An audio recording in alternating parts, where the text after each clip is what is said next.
يا أبا عبد الله السلام عليك يا أبا عبد الله يا مظلوم يا قتيل يا أبا عبد الله يا ذا الخد الثريب يا أبا عبد الله يا ذا البدن السليب يا أبا عبد الله يا قطيع الوتين يا أبا عبد الله يا أبا عبد الله يا أبا عبد الله يا أبا عبد الله. أعوذ بالله من الشيطان اللعين الرجيم. بسم الله الرحمن الرحيم. الحمد لله رب العالمين. الصلاة والسلام على أشرف الأنبياء والمرسلين مولانا ومولى الثقلين جد الحسن والحسين أبي القاسم محمد وعلى آله الطيبين الطاهرين المعصومين ولعنة الله على أعدائهم أجمعين. أما بعد فقد قال الله تبارك وتعالى في القرآن المجيد: بسم الله الرحمن الرحيم. ومن قتل مظلوما فقد جعلنا لوليه سلطانا. مومنین حضرات، یہ پروگرام 40 شاہراہ ظہور امام زمانہ علیہ السلام پروگرام جاری و ساری ہے۔ آج 10 سفر کا دن ہے۔ نجف اشرف سے کربلا مشی یعنی پیدل پیادہ روی مومنین بہت بڑی تعداد میں جا رہے ہیں اس روحانی سفر پہ، اور یہ روحانی سفر جاری و ساری ہے۔ یہ جو پروگرام امام حسین ٹی وی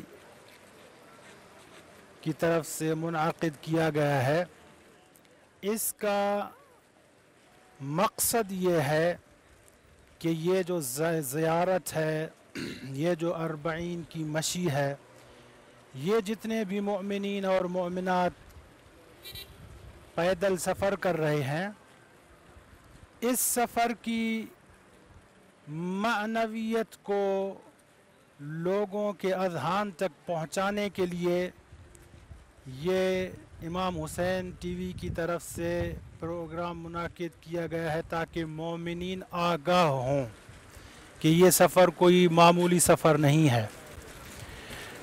تقریباً ہر مومن کی خواہش ہوتی ہے کہ امام حسین علیہ السلام کی زیارت سے وہ مشرف ہو جائے۔ پھر انسان اپنے حساب سے کوشش کرتا ہے کہ اس زیارت میں شریک ہو جائے، کیونکہ روایات بھی ہیں کہ یہ جو زیارت ہے کوئی عام زیارت نہیں ہے، اور زائر امام حسین کا مقام اتنا بلند ہے کہ ائمہ سے بڑی تعداد میں روایات ہماری کتب میں ملتی ہیں کہ معصوم فرماتے ہیں کہ قیامت کے دن سب سے پہلے مرسلین، انبیاء، پھر اوصیاء، ان کی صفیں لگیں گی، اور قیامت کے دن انبیاء، مرسلین، اولیاء، اوصیاء کے بعد اگر کسی کی صف ہوگی تو وہ زائرین امام حسین علیہ السلام ہے۔ آپ مشاہدہ کر رہے ہوں گے کہ بہت بڑی تعداد میں مومنین اور مومنات اس سفر پہ جا رہے ہیں، اور ہم سب یہ دعا کرتے ہیں کہ خداوند قدوس ان کے سفر کو بالکل آسان فرمائے اور سب کے جان مال عزت آبرو کی حفاظت فرمائے۔ اور جتنے مومنین یہ سن رہے ہیں ان سے گزارش کروں گا کہ وہ توجہ سے ہمارے اس پیغام کو سنیں کہ یہ جو زیارت ہے، یہ جو مومنین جتنے جا رہے ہیں، اس زیارت کو